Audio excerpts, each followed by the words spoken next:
Have you ever had a moment maybe late at night when the weight of everything felt too heavy, and you quietly hoped that someone would just show up and make things better? Not a hero, not a miracle. Just someone who could understand the chaos inside you without needing you to explain it. It's a very human feeling to long for rescue. To want someone stronger, wiser, calmer to step in and carry the part of life you no longer can.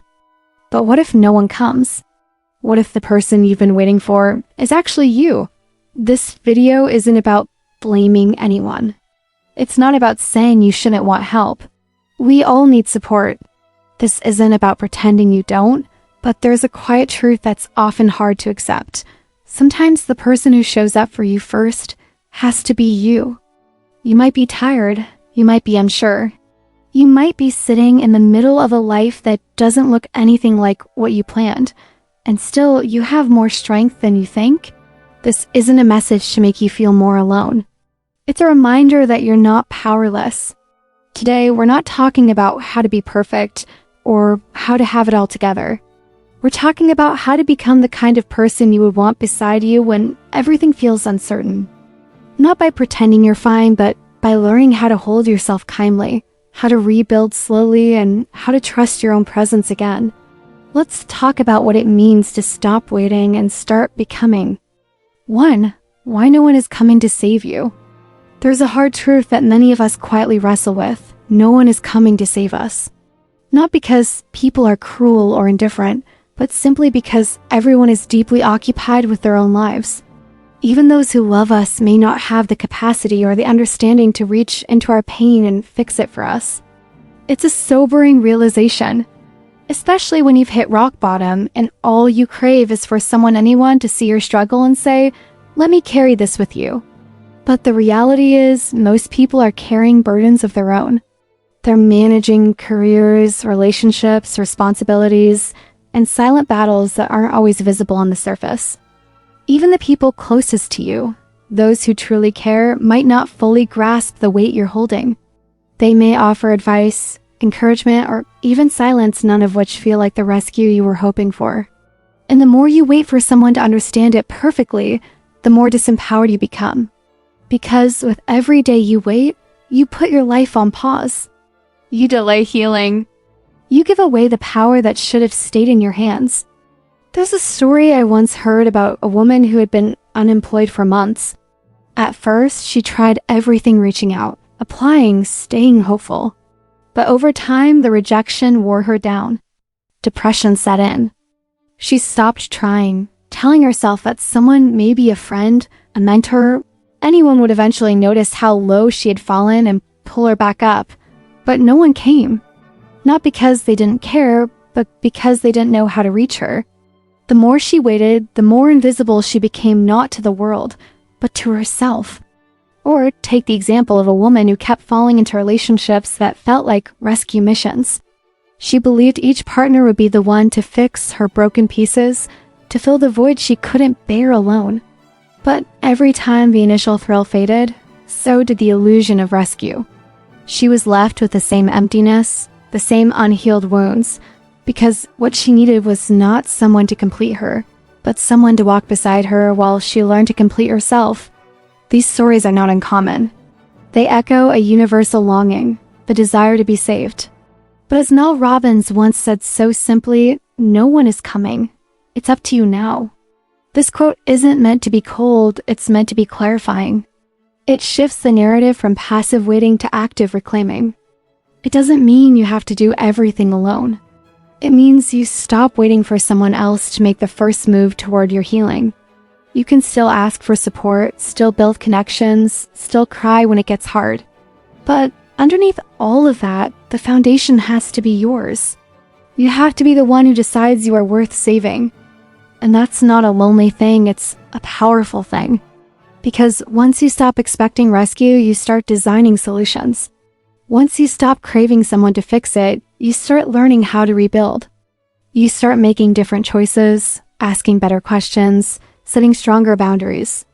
You begin to meet yourself, not the broken version, but the resilient one who kept showing up through it all. And over time, without even realizing it, you become the very person you once prayed would show up. 2. the consequences of always waiting for someone to save you. Waiting for someone to save you might feel comforting at first.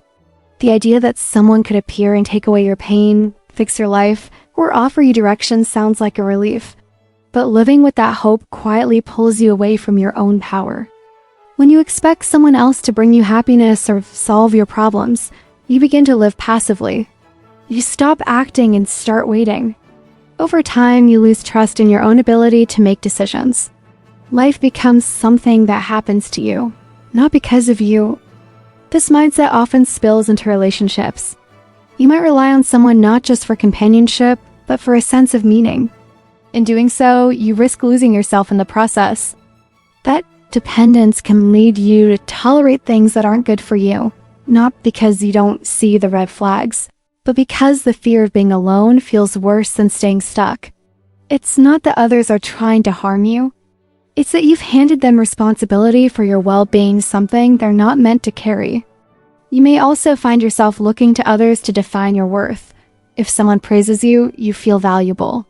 If they withdraw, you feel like you failed. That constant emotional swing is exhausting. And worse, it distracts you from building a deeper, more reliable relationship with yourself. Another common pattern is hoping to be loved more than you love yourself. You wait for someone to come along and fill the emptiness inside you.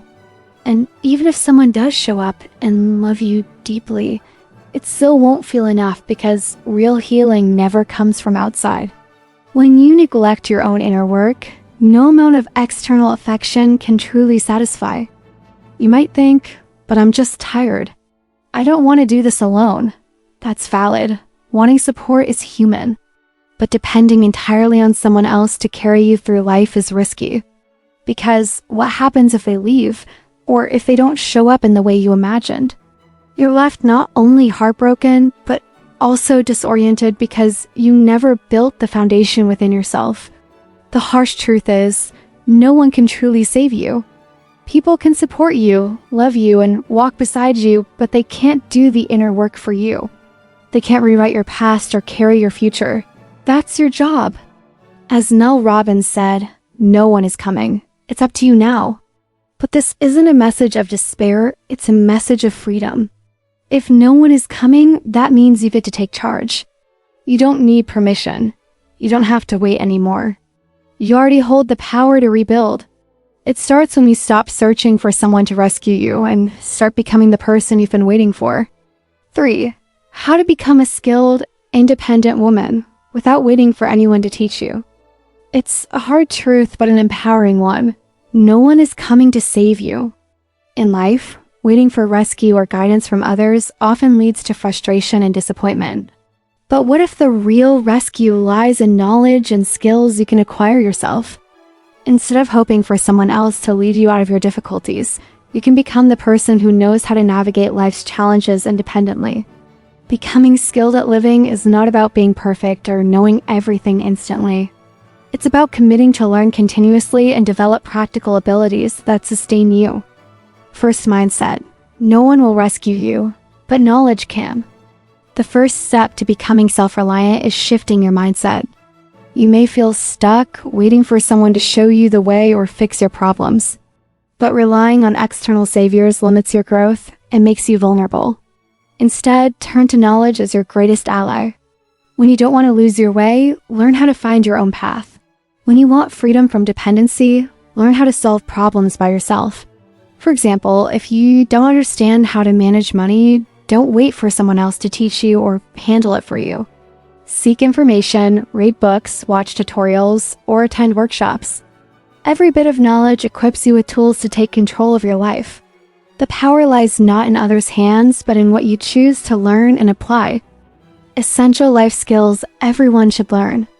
To be truly independent, it's crucial to master a set of foundational life skills. These are the skills that anchor your everyday life and help you respond confidently to challenges. Money management. This includes not just earning money, but also budgeting, saving, and investing wisely. Understanding how to make your money work for you ensures you don't have to depend on others financially. Learning how to use banking services, rate bills, and plan expenses are all essential steps toward financial autonomy. Emotional regulation. Life is full of ups and downs, and your ability to manage your emotions directly affects your well-being. Being able to regulate your feelings so a bad mood doesn't ruin your whole day, or a minor setback doesn't spiral into despair, is key to maintaining mental strength and stability. Effective communication. Knowing how to express yourself clearly and kindly allows you to build better relationships without unnecessary conflict. Smart communication means saying what you need without hurting others, listening actively, and navigating difficult conversations gracefully. Self-care. Taking care of your body and environment is often underestimated but critical. This includes healthy eating, maintaining your living space, managing your schedule, and prioritizing physical and mental health. When you care for yourself consistently, you build a strong foundation to face life's demands. Problem solving. Life rarely goes as planned. Instead of getting stuck asking, "Why me?" or blaming circumstances, a skilled person asks, "What can I do next?" Developing problem-solving skills means learning how to break down issues into manageable parts, explore options, and take actionable steps. It's not about being perfect, but about commitment. You don't have to be an expert in all areas right away. What matters most is the commitment to improve every day, even in small ways. A woman of true character isn't defined by her immediate knowledge, but by her awareness of what she doesn't know and her willingness to learn. Take, for example, the simple act of fixing a broken light bulb. You don't need to wait for someone else to do it. You can watch a quick tutorial, understand the steps, and solve the problem yourself. Or imagine managing your bank account. Learning to navigate online banking, reading your statements, and understanding fees can feel daunting at first. But with time, you grow confident and empowered. Even reading contracts, negotiating at work, or initiating conversations with strangers are all skills that can be learned. They contribute to your independence and give you freedom. Because at the core, being self-reliant means being free from unnecessary dependence. It means choosing your path with confidence. Consider a woman who once feared everyday tasks like handling official paperwork, managing her finances, or cooking for herself. Instead of turning to others for help, she made a decision to seek answers on her own. Whenever she faced a new challenge, she turned to resources like YouTube videos, online articles, or community classes. Gradually, she became the person friends turned to for advice because she had developed the habit of figuring things out independently. She wasn't born with all the answers, but through consistent learning and self-initiative, she built skills that allowed her to face life's obstacles head-on. You can't control everything in life, but you can prepare for more than you think. This phrase reminds us that while life is unpredictable, preparation is our best defense. The more knowledge and skills you accumulate, the more equipped you are to handle what comes your way. In conclusion, becoming a skilled, independent woman is less about innate talent and more about your dedication to learn and grow every day. No one else can walk your path for you, but with the right mindset and commitment, you can become your own strongest support system. This journey requires patience and resilience, but the freedom and confidence it brings are invaluable. 4. Conclusion. You don't need to be rescued. You need to wake up. There comes a time in every woman's life when she realizes that no one is coming to rescue her, and instead of being disheartening, this truth can be the most powerful turning point. It's in this very realization that transformation begins. The absence of a savior is not a punishment. It's an invitation to come back to yourself, to remember who you are, to rebuild from within, not out of desperation, but from a place of self-awareness and intention. So many of us grow up believing that help will arrive eventually, in the form of a mentor, a partner, a job opportunity, or some external force that finally gets us and lifts us out of our chaos. But what if the one who truly understands you is you? What if the safety, healing, and validation you've been waiting for can only be found by turning inward? Being self-reliant doesn't mean isolating yourself. It's not about rejecting help or trying to do everything alone. It's about shifting from passivity to choice. It means you stop hoping someone will hand you a map and instead start drawing your own. You begin to see yourself not as someone waiting on the sidelines of your own life, but as someone who steps in fully, with both feet on the ground and a hand firmly on the wheel. This kind of independence allows you to choose your companions, not plead for company. You begin to ask, who aligns with my values, instead of who will save me from my loneliness. You open your heart not out of fear, but from clarity. And when people walk beside you, it's no longer because you need them to fill a void, but because you genuinely value their presence. There is immense freedom in no longer tying your sense of worth to whether someone shows up for you. When you stop outsourcing your emotional stability, your sense of peace becomes much more sustainable. You learn to sit with yourself in moments of discomfort without rushing to numb, distract, or escape.